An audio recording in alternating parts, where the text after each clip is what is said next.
This is Ringler Radio, where you get all the latest news and information about settlement solutions, litigation, mediation, and structured financial security from Ringler, the largest and most experienced company of settlement consultants in the United States.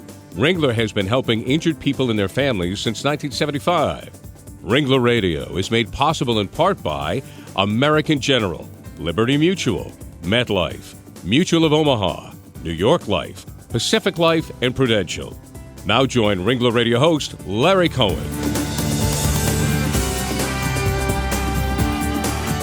Well, hello and welcome to Ringler Radio, everyone. I'm your host, Larry Cohen, and we're certainly glad you could join us again today.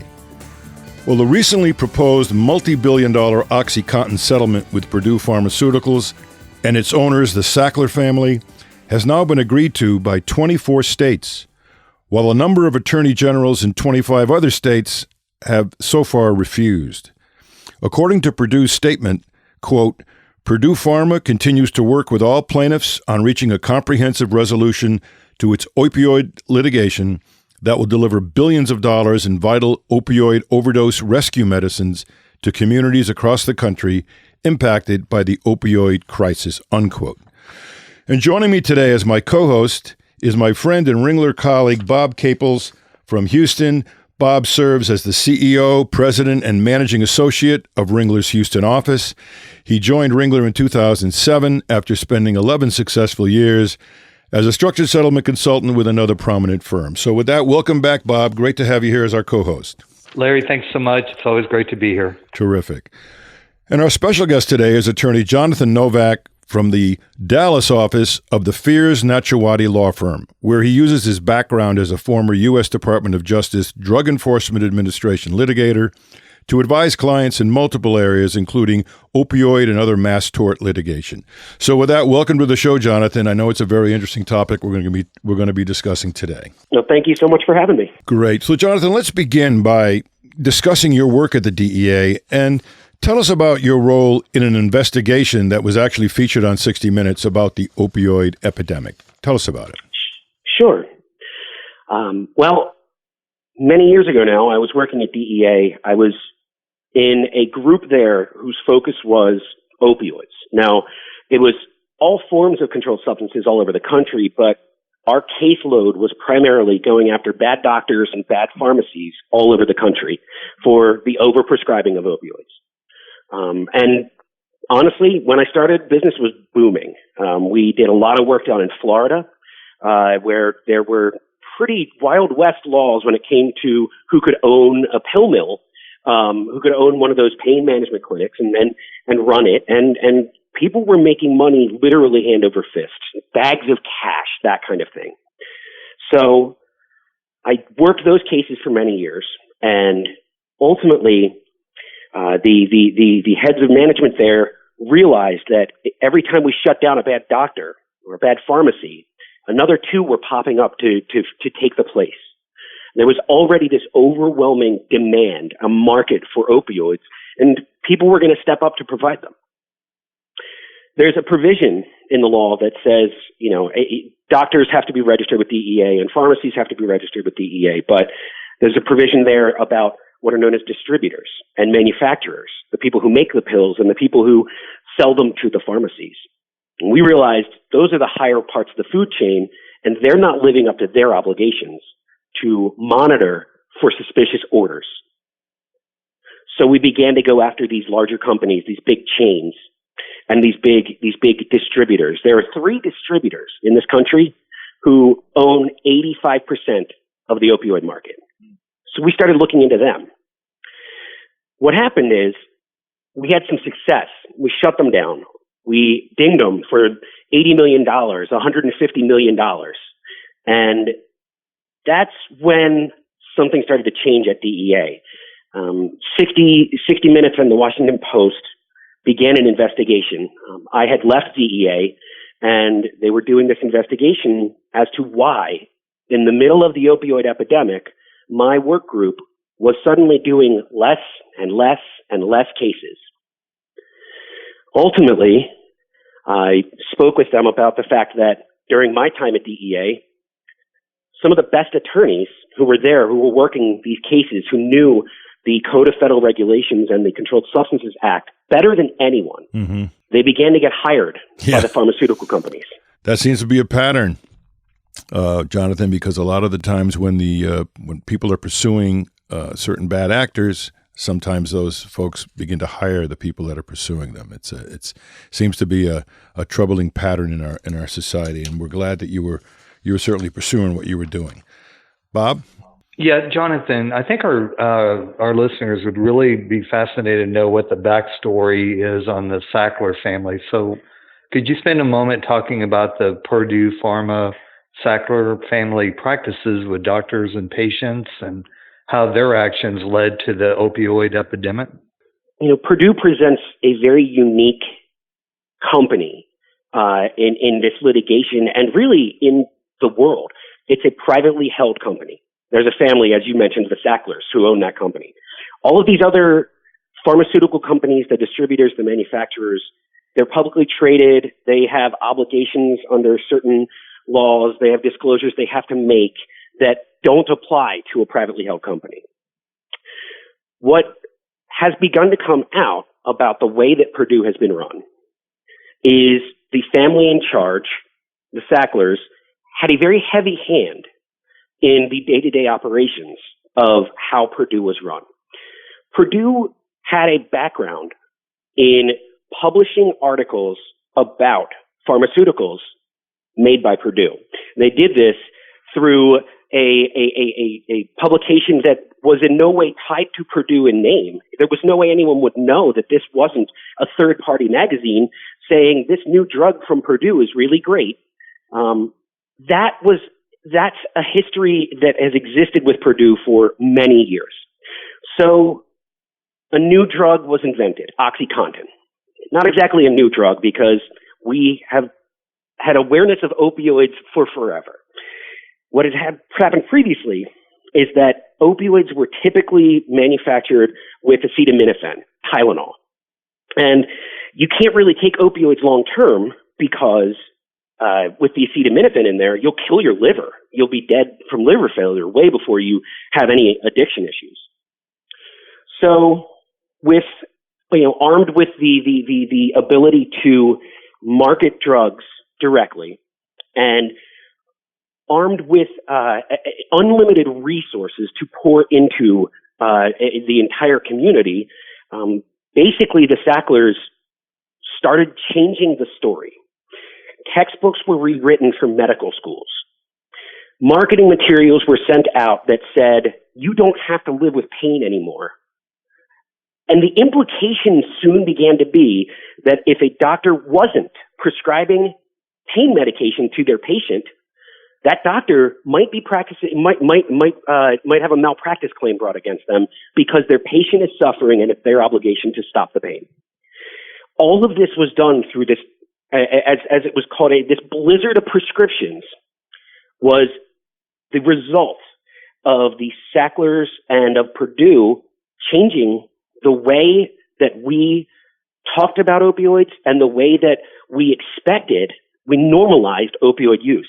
Well, there's no question about that. In other words, they were promoting the use of it for pain relief, and doctors were obviously caught up in that. And there's a kind of a vicious circle that started that led to where we are today.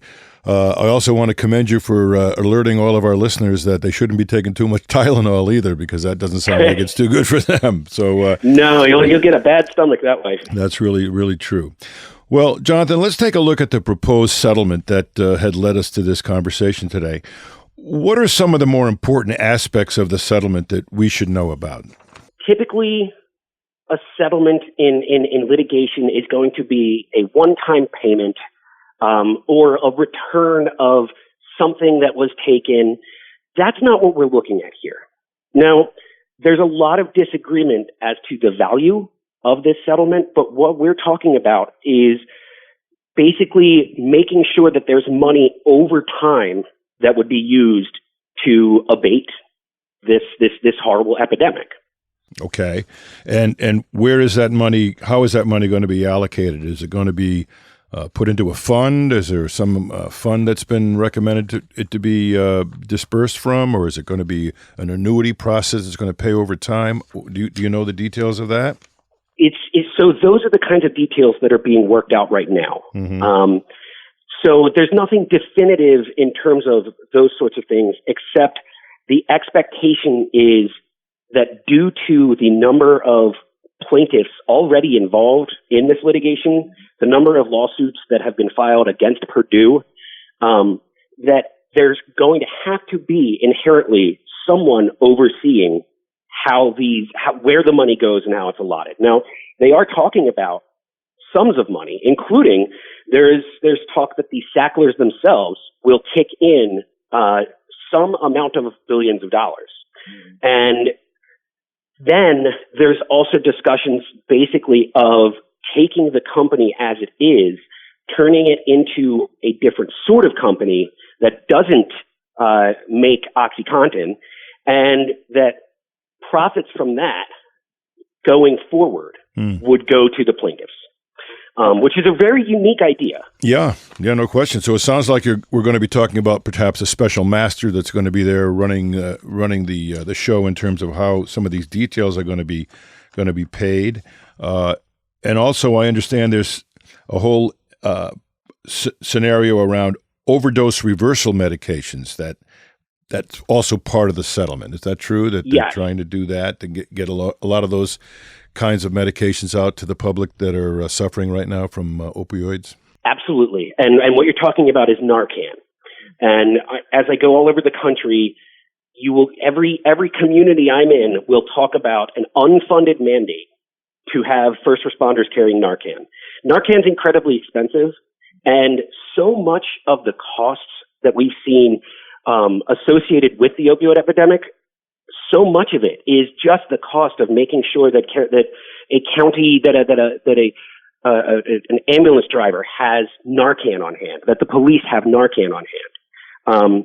Part of this, and again, this is why I think the settlement's going to be incredibly brand new and groundbreaking if it goes through, because that's part of what they're contemplating is communities need Narcan.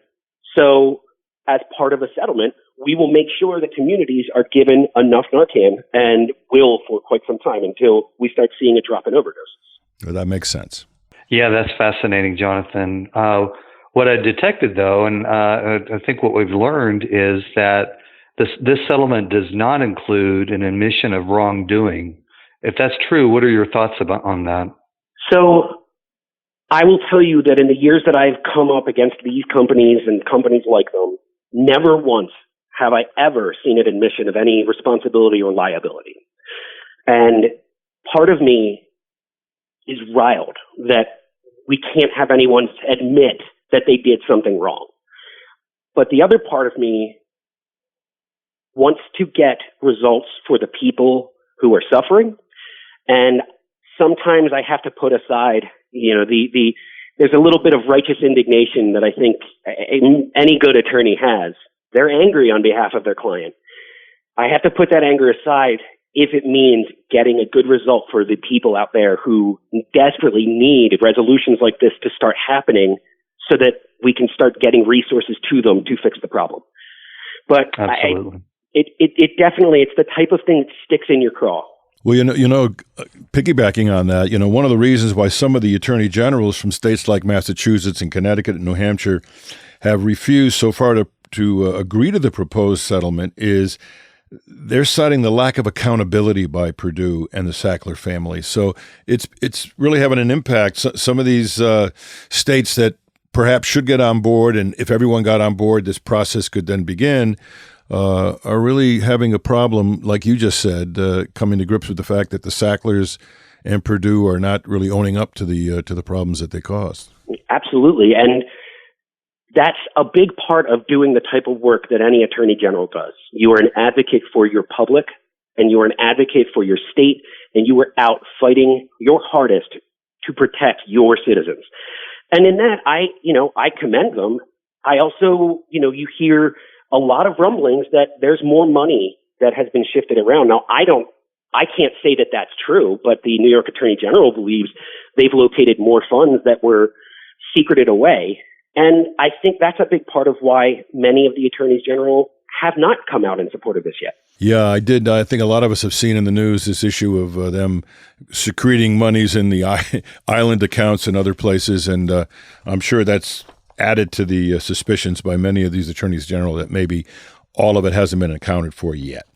Well, let's take a quick break right now, but we'll be right back just a minute from now, right here on Ringler Radio. We'll be right back.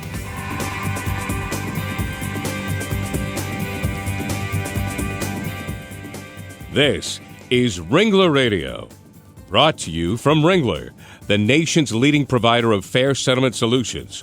Did you know that Ringler is involved in a third of all structured settlement cases in the country? Ringler advisors work with all the parties in a lawsuit settlement to find the best possible financial solution for the people involved. Everybody wins. There's a Ringler consultant in all the major cities of the U.S. No one has more experienced experts in the settlement business than Ringler. Check out our website at www.ringlerassociates.com for the best information for injured parties, attorneys, and claims professionals to find the Ringler advisor nearest you. When it's your interests at stake in a lawsuit settlement, you want only the best, most objective financial plan. You can count on Ringler advisors to create a customized plan that meets the financial needs of you and your family for the future. Visit ringlerassociates.com to learn more.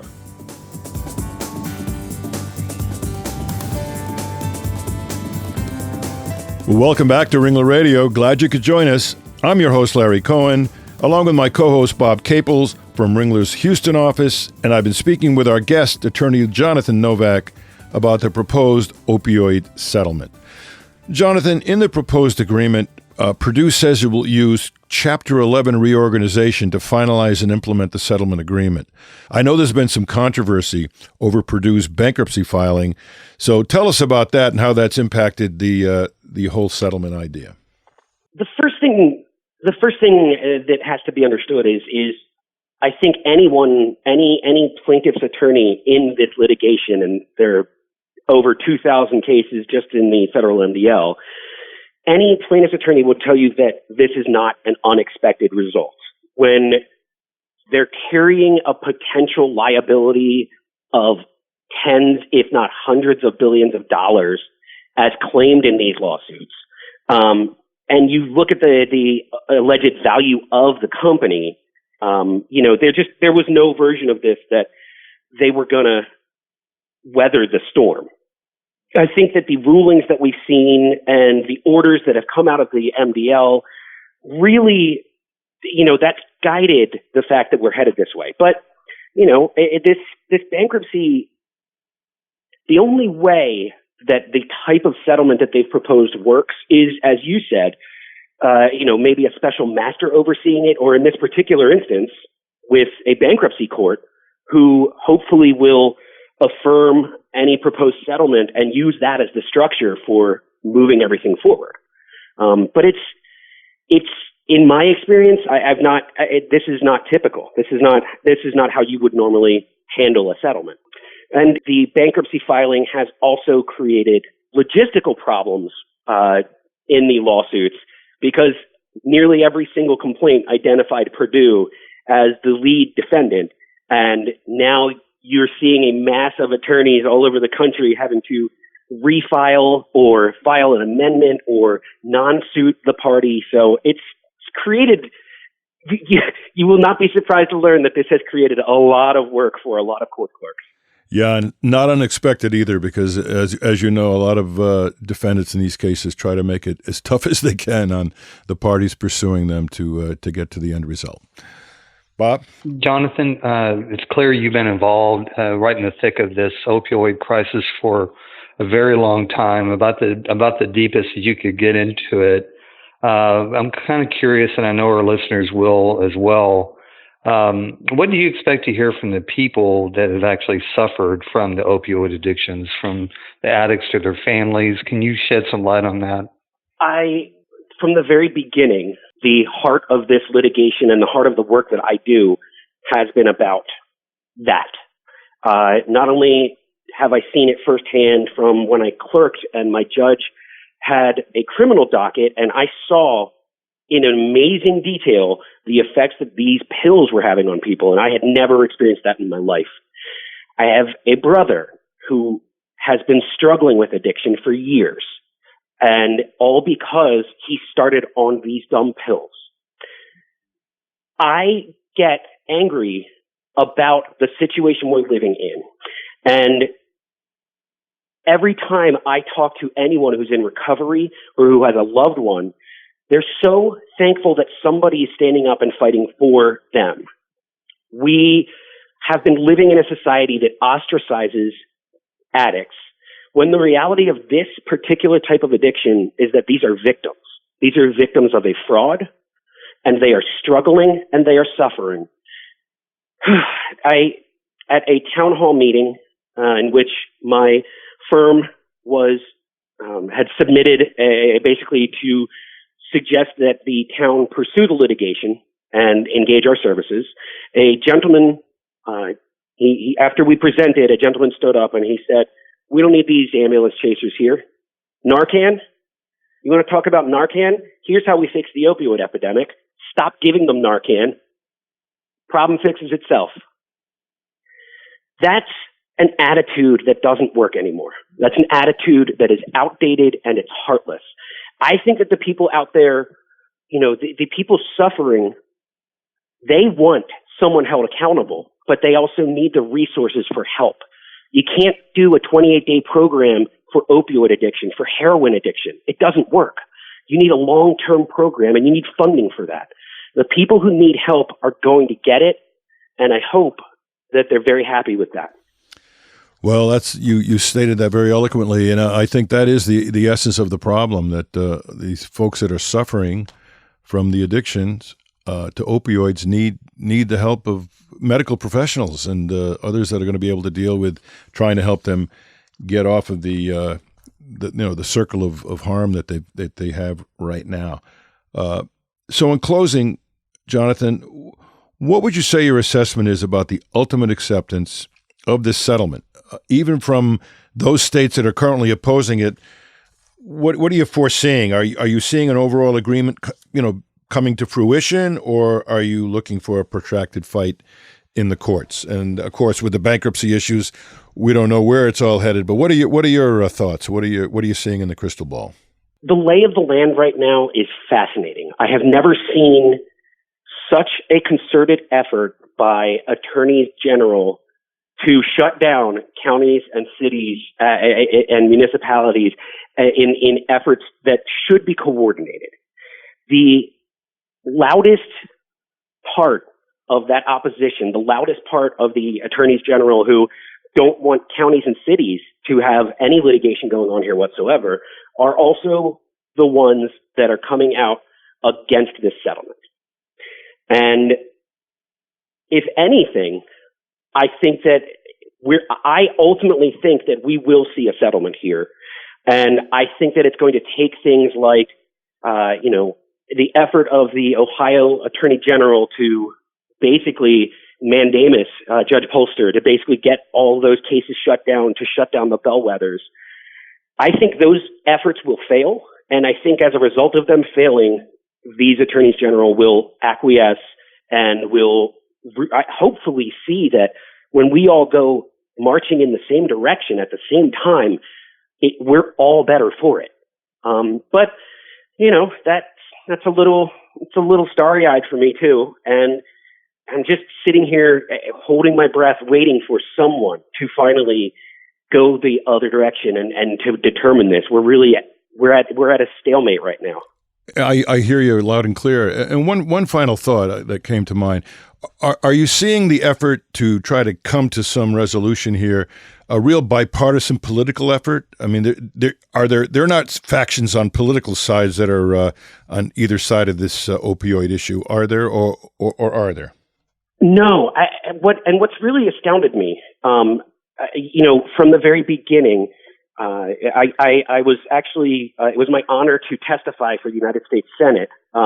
Senator Claire McCaskill, former Senator McCaskill, had me come and testify about my experiences. And it's it's one of the few non-political issues. I think that what we're seeing with attorneys general who are against this settlement is it's not along party lines whatsoever. I think that there's an acceptance of the responsibility of the job to fight as hard as possible, but also no politically appointed or elected official wants to have to thank the private sector for helping them do their job right. And I think that's a big part of this. I don't think it's politics. I think it's ego. Well, yeah, that's probably true. But, at least the fact that we have a bipartisan issue, I think that gives us all a little bit of hope that maybe this thing can get dealt with more quickly than not. So with that, Jonathan, if someone wanted to get a hold of you to talk to you about the issue or what you've been doing on it, how would they get a hold of you? The easiest way is going to be to email me. It's jnovak@fnlawfirm.com. I'm active on email all day, every day. Terrific. And Bob, how about yourself? Thanks, Larry, and to you, Jonathan, as well. As for myself, like Jonathan, one of the easiest ways is to reach me at my email address, which is rcaples@ringlerassociates.com, and that's RCAPLES @ringlerassociates.com. And then otherwise, you can reach me here at my office, 281-937-9090. Terrific. And anyone out there that's listening can reach any of our Ringler Associates around the country by going to ringlerassociates.com. It's really a good website. It's got a lot of great information about issues just like the one we're talking about today. And of course, you can also listen to all the Ringler Radio shows that have been recorded for all these years, and you can get them from the website. You can also hear these shows from ringlerradio.com, legaltalknetwork.com, or you can go to iTunes, where you can download right from iTunes and listen at your leisure. So with that, I want to thank you all for listening. Jonathan, thanks for being a great guest. Thank you so much. It's my pleasure. And Bob, once again, thanks for being a great co-host. Likewise, Larry. Sure appreciate it. Terrific.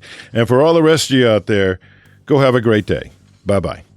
The views expressed by the participants of this program are their own and do not represent the views of, nor are they endorsed by, Legal Talk Network, its officers, directors, employees, agents, representatives, shareholders, and subsidiaries. None of the content should be considered legal advice. As always, consult a lawyer.